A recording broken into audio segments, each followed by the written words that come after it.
But it's important to return to the days of Christopher Robin, to return to the days of playfulness, of remembrance, where the tears can flow. In yesterday's service, we said everything is welcome here. In that memorial service, how often do we hide under the guise of our adulthood? And we put layer upon layer upon layer of adulthood, and Christopher Robin, expressed as us, begins to go away. And we forget who Christopher Robin was, who that inner child was. And then we come to Unity North and they say, go ahead and be a clown. Go ahead and be a goof. Go ahead and tell a stupid joke, which I'm going to do right now. God created the donkey and said, you will work unceasingly from sunrise to sunset, carrying burdens on your back, and you will live for 50 years. And the donkey said, oh, no, 50 years is way too much. Give me only 20. And God made it so.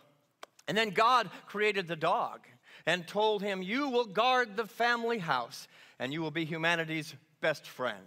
You will eat the scraps that the family gives you, and you will live for 25 years. And the dog said, that's too long, too long. Please give me only 10 or so. And God granted his wish. And then God created the monkey. And he said, you will swing from branch to branch doing tricks. And you will be amusing, and you will live for 20 years. And the monkey said, I think that's much too long. I just need 10. And God granted the wish of the monkey. And finally, God created humans and said, you will be the most rational creature on the face of the earth, and you will use your intelligence to become master over all animals, and you will live for 20 years. And the human ego said, oh, heck no, that's not nearly enough. I want a lot more, as the human ego can do. To live only 20 years is very little. Please give me the 30 years that the donkey turned down. Give me the 15 years that the dog didn't want, and then give me the 10 years that the monkey refused. And poof, God granted the wish. And that is why we humans live for 20 years as humans. And then we spend the next 30 years of our life working like a donkey to carry all the burdens of life. And when the children are gone, humans live 15 years like a dog, taking care of their houses and eating whatever is thrown at them, so that when they are old, they can retire, live 10 years like a monkey, going from house to house, swinging from house to house, doing tricks to amuse their grandchildren.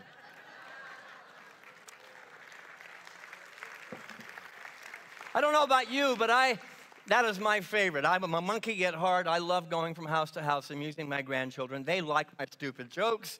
They like my silliness. I can still be a clown, although I do have a granddaughter that turned to me at 4 years old in the back seat of the car and turned to me and say, you know, Gramps, you're just a little too clowny. So, all the grandkids but one.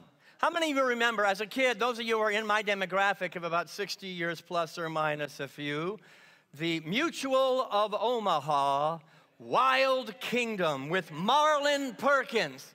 Oh my gosh, I used to love that show. It was better than all those man-made cartoons that were happening on Saturday morning. It was Thursday night. Marlin Perkins is going to introduce me to a wild beast. And I'm going to get face-to-face, close heart to heart with animals that I would never have the ability to experience. Well, we're going to celebrate animals today. Some people were asking me, oh, is there anything profound about your sharing today? It's not profound, but it is important. It is necessary that we remember, that we take the time to put pictures of animals that have caused us to become more of who we are. That we take the time to sit with the children and remember they are a part of our becoming today, and they remind us of Christopher Robin. They remind us of the unconditional love that we were born in, through, around, and as. Yes? St. Francis, my favorite of the saints, although I did not grow up Catholic, so I don't know half of them. The patron saint of animals and the environment. He preached to the birds. He blessed the fish. He talked and communicated with the wolves, and he treated all animals as his equal. He clearly understood that we human beings are intrinsically connected to all creation. You see, in unity, we often talk about unity, and we think that just means the human race, which is a machination of the human ego. Well, we are one. I'm one with the Muslims and the Jews and the Christians and the Buddhists. That's easy. That's all human constructs. But we need to get back to the indigenous people and back to the earth and remember that we are one with all creation, not just the ones that have human faces. Yes? His sensitivity to the living and organic things around him set him apart from every other saint, every other person that walked the face of the planet. He remembered.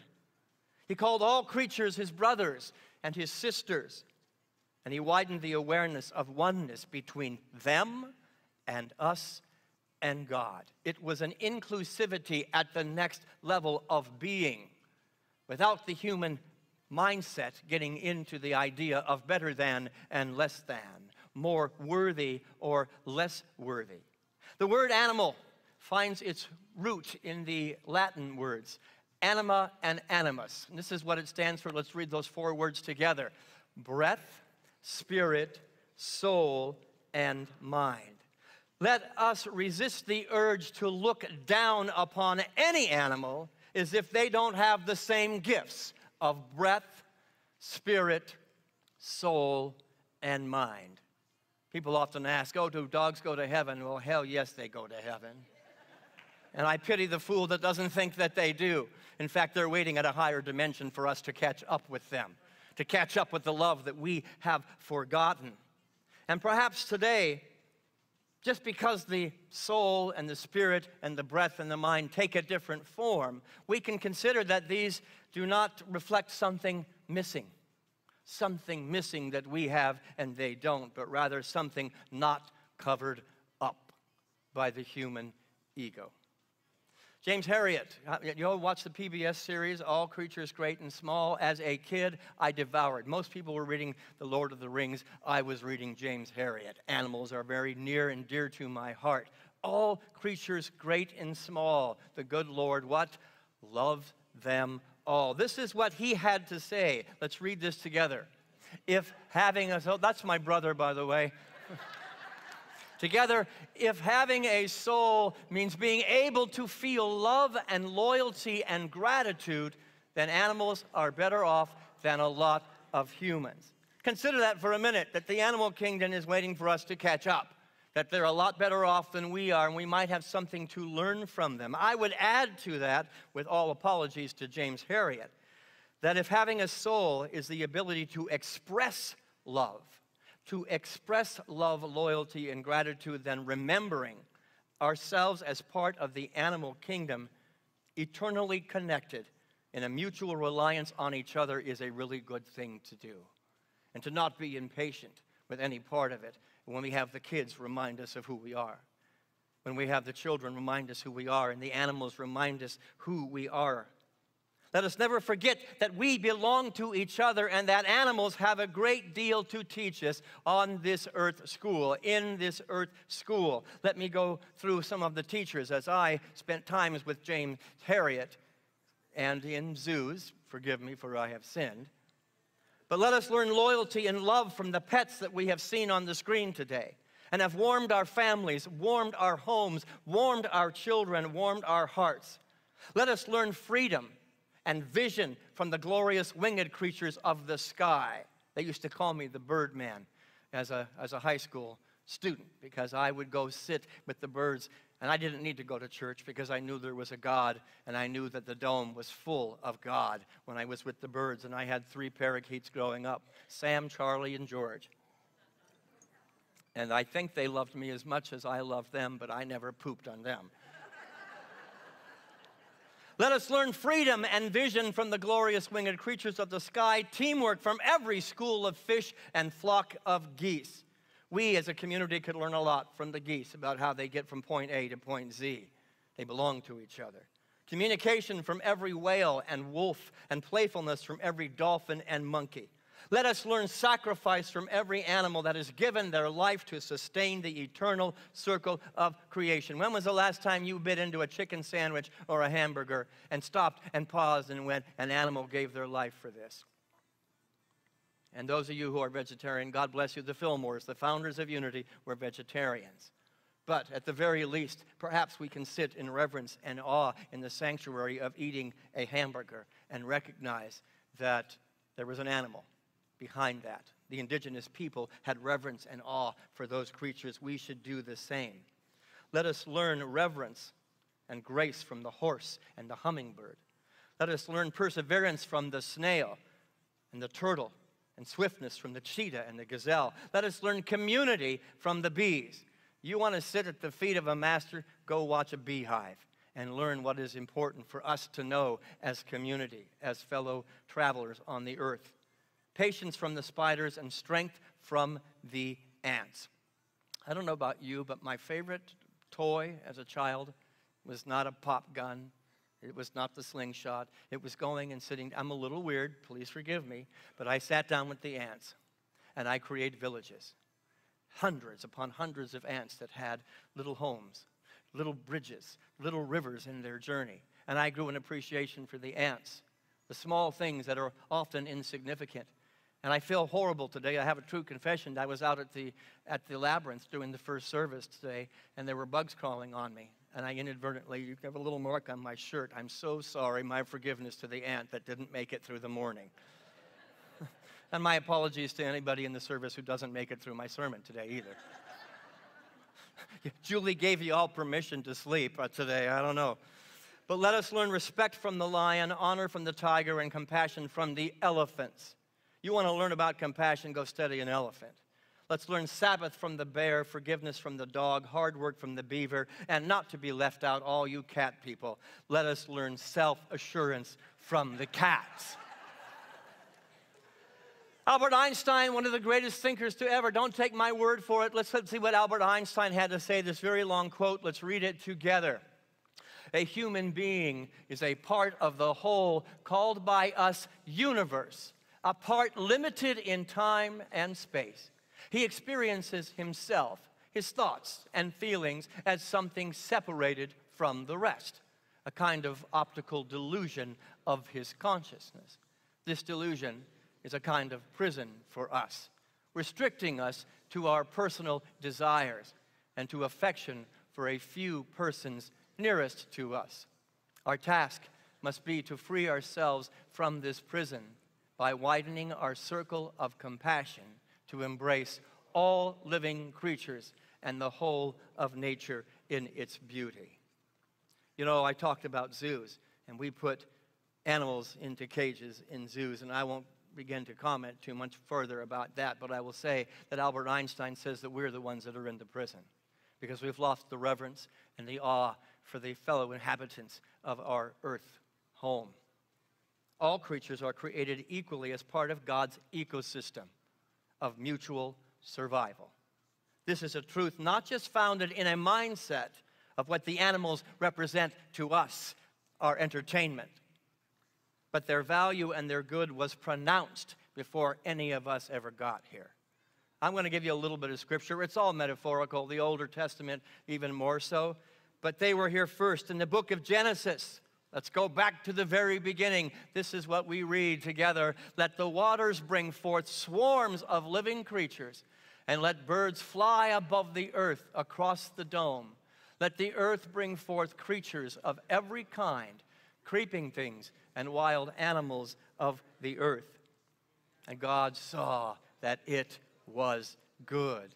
We haven't entered the scene here. Mankind, humankind, has not entered the scene yet. And I have to admit, I have an uncle, God rest his soul. He was a devout atheist. But when I took my foster kids to meet Uncle Jim, he came to life as an entomologist when he pulled out closets and closets and closets of creepy things. Butterflies from Africa that were that big. Little beetles that were grotesque to my eye, that he saw the beauty. He saw the goodness. He saw God by whatever name he chose to give God. And I think about that. I used to come into this sanctuary, and I really reflected about this. And you know, you guys call them palmetto bugs around here. I'm a California bug. I've got a different name for those things. Actually, I've got 100 names for them. And I used to come in here, into the sacred home of God's house, a house of oneness and unity, and one would go across the floor. I'm actually ashamed that I did that, and I did it for a lot of years. And thank God for the animal ministry here at Unity North, for the organic garden ministry that introduced me to life more expanded outside of my prison. Now, if you ever want an entertainment, those suckers move really fast. but it looks more like this, trying to get them out the door on Sunday morning. A consciousness shifted from better than and less than, dominion and power over, to you belong to me, and I will honor you the best way I know how. I have a Buddhist heart. I have a Buddhist and a Taoist heart, but the Buddhist works with the palmetto bugs as I get them back into their home. This house, this beautiful home, and the architect is in the room. It sits upon land that belonged to animals before we were here. How dare I crush that life? How dare I let it go? But let's go farther into the book of Genesis. The Bible talks about a metaphorical great flood. And believe, we don't teach Noah and the ark as a real story, but it is very metaphorical.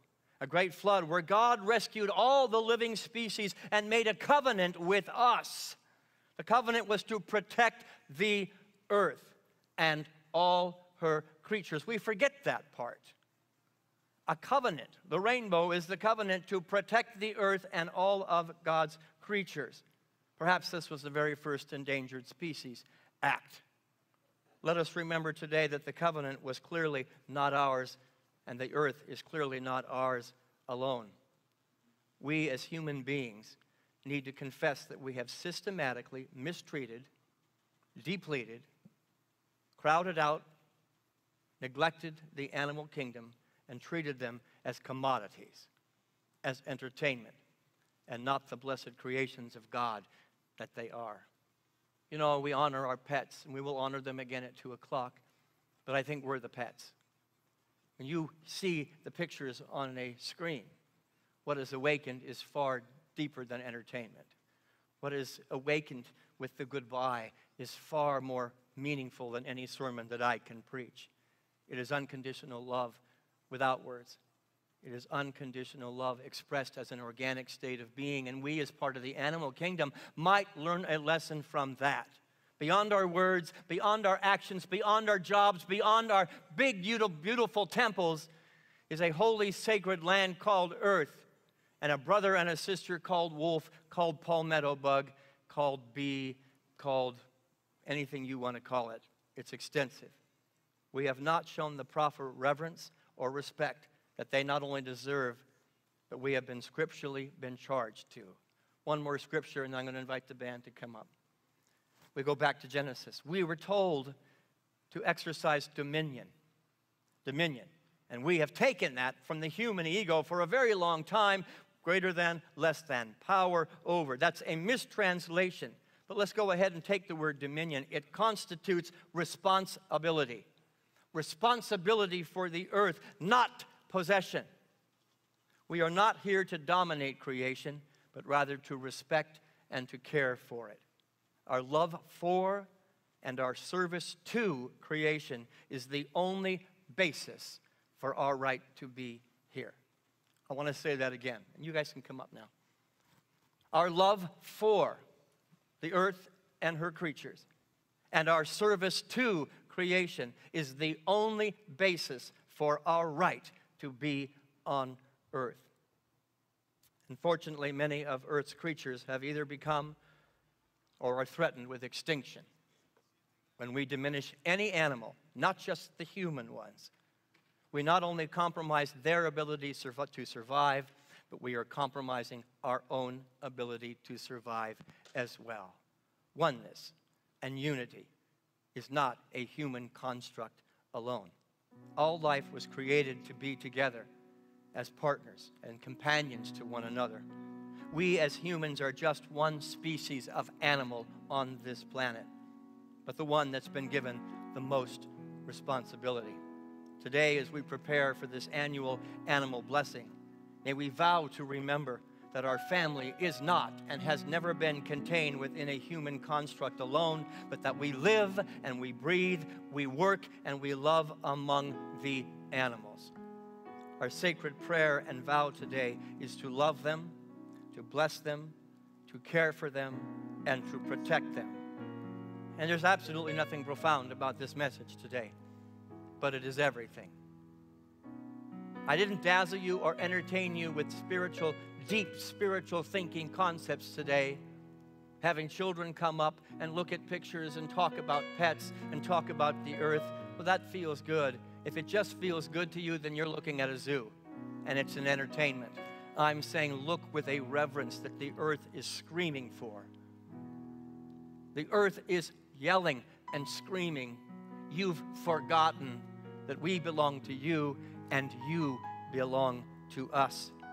And if we can do these things, maybe we can remember once again that the breath and the spirit and the soul and the mind that we enjoy is not ours alone.